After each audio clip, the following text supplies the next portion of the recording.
আরে আমি তো ভেতর থেকে জন্মগত করি, কিন্তু ওপর থেকে একটু বড় লোক দেখানোর জন্য চলে গিয়েছিলাম এরকম খাওয়া দাওয়া করতে।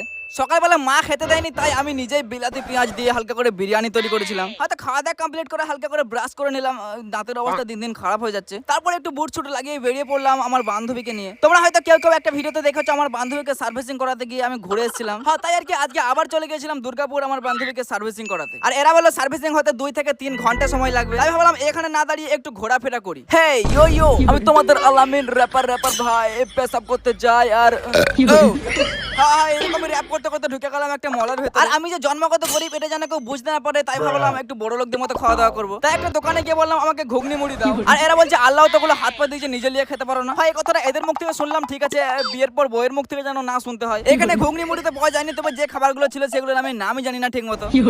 আরে নাম জেনে আর কি করবো, এগুলো খাবার জিনিস বটে, ওটাই জানি। প্রায় 1.5 ঘন্টা ধরে টিং ভাঙা লোহা ভাঙা খাওয়ার পর আবার ফুচকা খেতে মন চাইলো, কিন্তু কি ঝামেলা, ফুচকার ভিতরে আলোচনা ভরে দেওয়ার লোক নাই, সব নিজে নিজে কি হয়।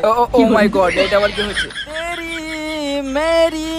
तेरी मेरी आई लव यू गाइज।